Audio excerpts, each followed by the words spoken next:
როდესაც გადავედით სამმართველოში, ხო სამწუხაროდ იყო ასეთი შეგრძნება, რომ თითქოს და ხო მივეჩვიეთ ჩვენ ამ ბოლო დროს, რომ პოლიცია რაღაც მოწოდების სიმაღლეზე დგას. არა მარტო თვითონ პიროვნებები, თქვა პოლიციელები, ხო არა თანამშრომლები, არა ჩაცმულობა, არა მანქანით აღჭურვილობა და ზოგადად მათი აღჭურვილობა, არამედ ზოგადად საერთოდ შენობების, ხო რაღაც შემოვიდა რაღაცნაირ მოდაში და ყოფილიყო ლამაზი გამჭვირვალე შუში შენობა ყველაფერი. და ხო ეს იყო იცით ეს მომენტი ამას მივაქცია ყურადღება რაღაცა და ძველი დივანი როდესაც ხო ხდებით აი ზოგადად სახში როა და მე სოფელში რომ მიგაქ რა აი დივანი რაღაცნაირი სიტუაცია და ეს ძველი მაგიდები თითქოს რაღაც არის ხო როგორ გითხრათ აი ცისფერი მთები ანუ კი ანჟამი ხო გახსოვთ რა აი რა გარემოიყო მიახლოებით რა არ იყო ეს სამუშაო პროცესი და ეს კაბინეტი რომ სიტყვაზე დაждდეს გამომძიებელი რაღაცა რაღაცნაირი ესეთი უფრო ძველი საფრთა პოლიციის შენობა რო გაგახსენდება რა მილიციის უფრო რა რაღაც ისეთი თემა იყო. ის ფაქტორი რომ რაღაც დაბნეულობის მომენტი იყო უხერხულობის მომენტიც იყო ქონდა თვითონ ეს ეთხოვოდა მაგრამ ასე რა თვითონ დაიჩაჩანაკეს თავი ამას ვერ ხვდები რა დღის ყველაფერი ეს ხო ანუ ნახეთ სანამ პოლიციაში მუშაობას დაეცა პროვას უმაღლეს სამთავრობო ხო თქვა ზოგი აკადემია სამთავრობო ზოგი იურიდიულ სამთავრობო ხო რაღაც ღირსების მომენტი გაგაშია, ალბათ ბიოს ბავშვობიდან აქვს ეს მომენტი, რომ პოლიციაში მიდივარ სამუშაო რაღაც. სამწუხაროდ მე მაგი ვერ დავინახე. წინა თემებიდან გამომდინარე, წინა დღეებიდან გამომდინარე, რასაც ხედავდი, პოლიციელებს უთხარებდი და პირო ბიჭებო მეთქი თავი არ შეიცვნოთ, არა გაიფუჭოთ, იმიტომ რომ არ გაპატიოთ ზოგადად მეთქი პირდა რომ მე ბუქარას ხულიგანი კი ვარ, იმ მხრივ რომ თანამშრომელი ვარ, ისეთ ხო ოფიცერი კაცი ვარ და ცრუ მოწმებად არ დამიდგეთ, იმიტომ რომ კამერები იყო, ტელევიზიები იღებდნენ. ჯერ ესეთი თქვენ თავზე იფიქრეთ და თქვენ მომავალზე იფიქრეთ და კიდე მე ანუ სასამართლოში რომ წარდგები რა ხდება? ანუ ხელს აცებ ხო, რომ არასდროს შეგნებულად არასდროს ჩვენების მიცემის შემთხვევაში დადგება სიცოცხლის სამართლის პასუხისმგებლობა, ხო? გავახსენე და უთხარი, მაგრამ ნუ სამწუხაროდ დადგება. არ ვიცი მათი სინდისის მდგომარეობა მე სახში როგორ მივიდნენ კი ცოდვას ვერ ვიტყვი ერთი პოლიციელი მართლა ძალიან ნერვიულ და ცუდადაც გახდა მოსამართლესაც თხოვე რა თქმა უნდა იმას ნიშნავს აი რასაც უნდა დუბაძე ამბობს შუბლის ძავს ნუ გაეწყვეტო არ ქონდა გაწყვეტილი შუბლის ძარღვი მაგრამ ნუ ფაქტია რა შედეგი რა იყო შედეგი იყო ის რომ დადგენს რომ მოწმებად და მაგითი მოუწევთ მაგათ ცხოვრება და რა თქმა უნდა მოვად რომ და მომენტი როდესაც ყველა სამართლებრივად აგეს პასუხს ეს როგორც ორჯერორი 4-ია ხელი არ მოაწერე არაფერზე იმიტომ რომ სრული აბსურდი იყო და სიგიჟე იყო ჩემი მხრიდან პოლიციელების გინება ნუ ახლა ხო ამაყობდი ოფიცერი კაცი ვარ მეთქი და ხულიგნობის მუხლით გამიტარეს ანუ სრული სიგიჟეა ხო ეს სიცხვილეა უბრალოდ ახლა რაღაც აწმეში მეცინება კიდევა ჩემ თავზე რაღაცას რო აყურები გვერდიდან მისნობს ხო ანუ სიგიჟე სრული მოხდა ჩვენი გადაყვანა, ანუ ბადრაგირების თემა რა გითხარ, მართლა იქაც ნორმალური სიტუაცია იყო, ბადრაგირების სიტუაციაში როგორც იზოლატორში დახვდა რა მხრივ. ყველაფერს ლამაზად ხდება რა. ვერ ხდება ვერ იტყვი, გულდასაწყოთ იცი რა, როდესაც ხდებიან და თითქოს რაღაც გამოვალი მდგომარეობიდან მაინც უწევთ მსახური და მუშაობა ამ სისტემაში და ამ სტრუქტურაში. უბრალოდ მე ვცდილობდი რა თქმა უნდა ყოველთვის ვცდილობ თანამშრომელთან მიმართებაში რომ ვისაუბრო იმიტომ რომ ხო იცი 100-დან რო ერთი დადგეს სწორ გზაზე ისიც ღვთის წინაშე რამხელა მადლია ხო გამომდინარე აქედან ყოველთვის ვცდილობ რომ ვესაუბრო იყვნენ გაჩუმებულები იმაზეც ველაპარაკებოდი ქვეყნის მდგომარეობაზე მუნდირზე ფიცზე აკადემიაზე ის პოლიციის სკოლის ხო ბევრს დამთავრებული ხომ არ მაქვს პოლიციის აკადემია დამთავრებული სხვა განხრით ვიყავი სხვა სტრუქტურაში ვიყავი იურიდიული დამთავრებული და რაღაც სპეციალისტ სხვა სტრუქტურაში ვიყავი მაგრამ ვცდილობდი ყველანაირად რა თქმა უნდა ჩანდა ის მომენტი რომ კარგად ხვდებიან ვერ ვიტყვი რომ ვერ ხვდებიანო რაღაც აი ხანდახან მათი ქმედებიდან გამომდინარე რომ შეხედა ვიტყვი რომ ვინა ეს ველურებიო მაგრამ ამ მომენტში მაგი მე არ დამინახია და ნახოთ არ მიბზნია რა მაგრამ ერიდებიან ამ თემაზე საუბარს გაჩუმებულები არიან გუშინ სასამართლო პროცესები იყო ხო აი ზებრაზე გადასვლის თემაზე და იქ შეხვდა თანამშრომელი რომელმაც ძალიან ისეთ თბილად მანდილოსანი იყო, ისე გავუხარდა ჩემი დანახვა და ჩვენი დანახვა ზოგადად ყველას იქ და ისე მივისალმეთ ერთმანეთს თბილად. პოლიციელი, ხო. იმიტომ რომ ხდება ბევრი, განა ვერ ხდება და მე დარწმუნებული ვარ იმასაც ხდება ბევრი, რომ ეს ყველაფერი რაც ხდება, მათი გადარჩენის და მათი შვილების მომავალისა, მაგრამ სამწუხაროდ ვაჟკაცი ადამიანი როდისაა. აი, წარმოიდგინეთ რამდენი ადამიანი მისვლის სისტემაში ბათუმში, ხო? ბევრი, თან ბათუმი პატარა ქალაქია, ხო? ბევრს უკითხავს, რა ლევანი რას ფიქრობ, ბიჭო, რა გუშველება. ვიღუპებით. არ უკვე სიმართლე გითხრას ცოტა რეპორტს ურებ და აი, ბიჭო, მე რატომ მეკითხები? შენ ხო ჩემი არჩევანი ნახე. შენ ხო ხედავ მე რომ გულწრფელ, რა, მე პრობლემები არ მაქვს. მე ოჯახი არ ყავს. აი, გინდა ბანკის ვალეტა, აი, ყველაფერზე ხო საუბრობთ. ანუ მე ჩემი გადაწყვეტილება ხო მივიღე, ისე მიიღო ბევრმა, ხო, ზოგი ღამეს ატევს. ზოგს ვისაც თქვა 9 საათი აქვს, იმ 9 საათით გამოხატავს პროტესტ და გამოდის. ვის 3 საათი აქვს, 3 საათი. ხო, ანუ რაღაცას ცდილობს ყველა, რომ რაღაც მისი პატარა წვლილი შეიტანოს, ხო? ბოლო-ბოლო მოვა დრო და ბევრს გიგონია დღეს რომ ბიძინას ასწავლიან სკოლაში და დარწმუნებული ვარ რომ ასწავლიან, მაგრამ რა კონტექსტში ასწავლიან ეს სხვა, ხო, იმიტომ რომ დღეს ფაქტურად იწერება საქართველოს ისტორია. პირდაპირ მნიშვნელობით. აი, შენ რომ შენი შვილი დაგისვამ შეკითხვას, რომ შენ რომ ძალოვნებში მუშაობდი, შენ სად იყავი მომენტში რასაკეთებდი? ხო? საქართველოს გადარჩენის გზაზე იდექი? დღეს ისეთი მდგომარეობაა, რომ შენ ვერ იტყვი რომ მე ფორმა მეცვა და საქართველოს გადარჩენას ვემსახურებოდი, ხო? პირველი დარღვევა ის იყო, რომ ჩვენ არანაირად მაგ არ უნდა მოვტარიყავით ფოთს რაც შეეხება. არანაირად, იმიტომ რომ აჭარაში დაგვაკავეს, მაქსიმუმ უნდა გადავიყვანეთ, მაქსიმუმ თუ ადგილი არ ვდგეთ გურიაში. ხო? მოვხდით ფოთში რაც საერთოდ იყო ყველაზე საშინელება ხო ის მომენტი იყო, რომ ვეხვეწე ტელეფონზე დამარეგიეთ მეთქი, ხო ვეხვეწე რას ქვია მთხოვე, ხო, რომ ტელეფონზე დამარეგიეთ, იმიტომ რომ 10 საათზე მეუღლე სამსახურს ამთავრებს, მეუდება და სინახდების გათიშავენ, ანუ ტელეფონზე ვერ დავრეკე, მოსამართლეს გავიჟდა. მოსამართლემ ისე უღირა სიმართლე გითხრათ, რომ აი, რას ქვია, ტელეფონზე დარეგვის უფლება არა აქვს, ერთი ზარისო, მე თქვი ერთი ზარის კი არა, აი დღეს სასამართლო პროცესი ხომ მიდის, მე ჯერ შემოჯახდა და ვლაპარაკები ვარ მე. ჩვენ 6 კაცი ვის დაგვაკავეს. არავინ არ იცოდა სად ვიყავით და თან მეუღლემ უყურა ლაივში ჩემ დაკავების პროცესს წარმოიდგინეთ რა და ბოლოს ნუ ის თხოვე რომ ტელეფონზე მაინც დაურეკეთ, თქვენ დაურეკეთ, როგორც მოგცემთ რომ გააგებიეთ მეთქი რა.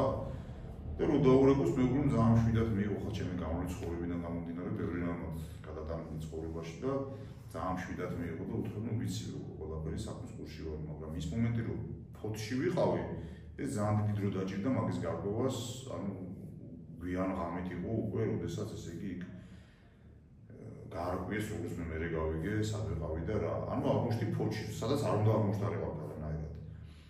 ფოთში რა მდგომარეობა დავთა სიმართლე გითხრათ, ანუ შესვლის დროს ყურადღება არ მიმიქცევია. როცა გამოვედი მე ვნახე რომ ახალი შენობა ყოფილა. ანუ ის შენობა, რომლებიც ჩვენი ასე ვთქვათ სამაკებო პოლიციის, ანუ რასაც უძახოდით ეს შუშის შენობა რაღაცა, იზოლატორი იყო რა თქმა უნდა. გარედან ძალიან ლამაზი იყო ყველაფერი, შიდაც გარემონტებული, გაწყვეტილებული, თუ ასე შეიძლება ითქვას. ნუ მე მარტო ვიყავი როგორც თანამშრომელი, რა თქმა უნდა, ცალკე ვიყავი იზოლატორში. ნუ სისუფთავე იყო რა შეეხება ხა თანამშრომლების დამოკიდებულებას, მართლა ნორმალური დამოკიდებულება იყო ხა ცოდვას ნახტად ვერ ვიტყვი, ზედმეტი არაფერი არ მოხდარა. იქ ზედმეტი ლაპარაკიც კი ერთმანეთში არა, სიტყვაზე ყველგან კამერებია, ნუ ანუ თქვენთან ერთად საკანში არავინ არ იყო? არავინ არა, ჩემთან ერთად ვერ იქნებოდა ხო, ხო, მაშინ ისე უნდა ყოფილიყო ვიღაც სხვა თანამშრომელი დაკავებული რა. ხო, ეს მომენტი იყო. ნუ მაგას ჩემთვის ხელი არ შეუშლო პირიქით. ბევრი სამუშაო უნდა, ციგნები შემომიტანეს და ვიმუშავე დავჯექი, საწერი მქონდა, მაგი პრობლემა არ მქონდა მე ზოგადად და არც მაქვს. გვება სიმართლე გითხრათ საჭმელი იმდენი შემოდიდა მე ზოგადად საერთოდ ცოტა სხვანაირად ვცხოვრობ, ვცდილობ ცოტა ასკეტურად ვიცხოვრობ. და ვითხოვდი რომ არა მეთქი, მაგრამ რა ვქნათ, ბიჭო, იმდენი მოაქვს საზრებოთო, ხო, აი ყველა ცდილობდა რაღაცნაირად რომ ვერში ყოფილიყო და შემოეტანათ, ხო. თვითონაც თანამშრომლები ბიჭები მათი რაც იყო, რა ვიცი, რაც მოგვიტანეს ყველაფერი, ნუ აი იზოლატორთან ხავდათ არავითარი პრობლემა არ მაქვს, რაც იყო თანამშრომლებთან მიმართებაში რა. შუქი არ ქრება. ხო, შუქი არ ქრება. შუქს ნუ იქ ანუ ცოტას დაუწევენ შუქს თქვათ რომ და თუ არა და შუქი ანთია სულ. ნუ იზოლატორია რა, ანუ მე სხვაგან არ ვარ ამბობია ხო, მაგდენ პატივი არ მოგჯერჯერობდათ მე ვნახავთ რა იქნება ზოგადად ალბათ ყველგან მასია იმიტომ რომ ხომ ციხეებთან შეხება არ მქონია ციხეში მე არ ყოფილ ვარ იზოლატორებში რო გითხრათ ახლა მე არ ყოფილ ვარ და ნახავთ ვერ გეტყვით რა ანუ სინათლე ანთია სულ სინათლე არ ქრება ერთადერთი რაცა თქვა ბიჭები რო შემოდიოდნენ როგორ იმიდან რა პატარა ფანჯარა რა კარმუშკას რო უზახიან თქვა რომ დაინახავდნენ სიტყვაზე კითხულობამ თხოვდი რომ შუქი აუწევდნენ რომ განათება ქონოდა ნორმალური და სხვა სიტუაციაში ნუ ცოტას დააკლებდნენ შუქი არ ითიშება ყოველთვისაა შუქის გამორთვა ასეთი რომ დაიძინეთ კბილად შუქი გამორთეო ამბეთ თემა არა აი ქუჩაში შეხვედრის დროს ისე საუბრის დროს დარეკვის დროს ბევრ პოლიციის თანამშრომლებს გამოუხატია ჩემ პირადად ჩემთან ასეთი რამე რომ ლევანი გისმენთ ლევანი გიყურებთ გვერდში ვართ ხო იცი მე ნუ ხმამაღლა ვერ ვამბობ მაგრამ როცა საჭირო იქნება სიტყვაზე ჩვენ სიტყვას ვიტყვით ყოველთვის სამწუხაროდ ახლა კი მაგმაყოფილებ და გახარებული ვარ მეთქი ვერ გეტყვით იმიტომ რომ ქვეყანას მაინც ცოტა სხვა რამე ჭირია შემოგევლეთ რა აი კიდე ერთხელ ვამბობ და მაგას ვერ უნებოდი სხვათა შორის იქ აქციაზე მე მივმართე იქ ყველა იყო მაშინ რობოკოპებიც იდგა გედედეს თანამშრომლები ანუ ყველა იყო რა და კრიმპოლი ყველა იყო და ბიჭებო მე ვთქვი დადგებოდ რომ და მომენტი არის ხო ჩანაწერები ხო შეუძლიათ მისას ინდისი ეყოფა და თქვა არის ჩანაწერები ბიჭებო მოვა და დადგებოდ რომ ამერიკის შეერთებული შტატები და ევროპა არ აღიარებს ოცნების ხელისუფლებას რა დადგება ეს მომენტი აღიარებენ სალომე ზურაბიშვილის ერთ-ერთ ლეგიტიმურ ინსტიტუტად ხო მოგიწევთ გადაწყვეტილების მიღება რომელ მხარეს დადგეთ და თქვენი ვაჟკაცობა გამოჩნდება მაშინ ზოგადად ადამიანი გმირი არა იქიდან გამომდინარე რომ რაღაცა სასწაული უნდა გააკეთოს და თები დაძვრას არა უბრალოდ იმ მომენტში როდესაც გადაწყვეტილება არის ძნელი და მძიმე მისაღები უნდა მიიღოს ეს გადაწყვეტილება და დადგეს სწორ მხარეს და თან მე ვეუბნები ერთ რამეს რა მძიმე გადაწყვეტილება იმაზე დიდი როცა შენ ქვეყნის ინტერესზეა ლაპარაკი დღეს როდესაც შენ ღიად ხედავ ქვეყანა არის ჩათრეული პირდაპირ მნიშვნელობით არალეგიტიმური ხელისუფლების ხელში და ამაში გეუბნება პირდაპირ გეუბნება რა დაპყრობილია ქვეყანა ხო ის ხალხი ის სახელმწიფოები რომლებიც ამდენი წელია შენ გვერდზეა და სტილობენ რაღაცნაირად ფეხზე წამოგაგენონ ჭაობში ჩაფლული ამოგვატრიეს ჭაობიდან ხო გავიხსენოთ 90-იანები ხო ასე ხო არ მოსულა დღევანდელი დღით ლამაზია ყველაფერი მაგრამ გადავხედოთ რა ისტორიას ჩვენ რა გვიჭირდა 21 საუკუნეა შედი შეკედით მომიშვილო დაგუგლემაინც ხო ფეხზე მინდა აღენდა ქვეყანა ვინ იდგა შენ გვერდში ანდა ამას რო იძახიან რომ აუ მაგი პიდარასტები მაგ ბიჭო ამდენი მართლმადიდებლური ქვეყანა თქვენკეთეთ მომიშვილო ციგნის გეშინიათ კაი რომ დაკეტო არ გიგმინოს ტელეფონში ნახეთ კომპიუტერში ნახეთ დაგუგლეთ რამდენი მართლმადიდებლური ქვეყანა ნატოში რამდენი მართლმადიდებლური ქვეყანა ევროპაში ყველაზე ასეთი თიშვერა და გინება და ლანძღვა და რუსეთზე ლაპარაკი თითქოს და ამბერი წმინდა რუსეთის სისუფთავეზე სიწმინდეზე ღირსებაზე და მაგას სიცხვილია რა აი სიგიჟეში დღეს რაც მოხდა სალომესთან დაკავშირებით ის მომენტი რომ ადამიანი არის პრეზიდენტი ეს სხვა ფაქტორია კიდე ხო ეს ხომ საერთოდ სრულ სიგიჟეში ვარ შესული ამაზეც ვიტყვი მაგრამ ბიჭო ქალია ამხნის ქალია და იქცევი ასე რომელ ღირსებაზე ლაპარაკობთ ბიჭო თქვენ ვიხართ მე აი დედას გეფიცები გქონდა მართლა ვერ გავხდები უკვე საით მიდიან თუ თქვენ გონია ჩვენ არ შეყვერცხები კი არა დედას ვისაუარ ბიჭო პატარა მართლა ჩამოკაჭეთ რა ცოტა უკვე ყველაფერს აქ რაღაც ზღვარი თორე ბევრი მინახია მე აი ძალიან მაგარ ტიპები რო გონიათ მისი თავი და მე პასტაპუძოს ვერ ავარდო ხელიდან თქვენივე ხელმძღვანელები ჩამოწერენ თქვენ სახელგვარებს პატარა დაფიქრდით რა საკეთებთ სად მიდიხარ რა ღირსებაზე ლაპარაკობთ ბიჭო რა სად ღირსებებზე რა ჭიქის აწევაზე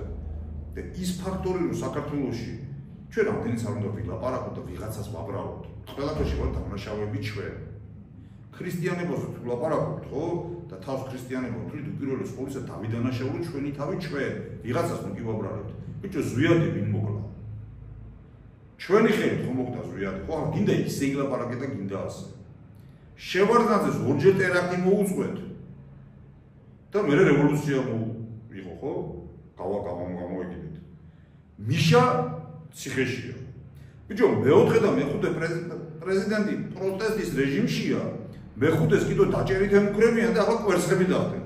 ამაზე მეტი სამარცხვინო ფაქტი საქართველოს ისტორიაში ყავილაში ცოტა ტვინი რო ქონოდა პრეზიდენტობა რო უთხრე გაქცეული იყო კისის ტეხით.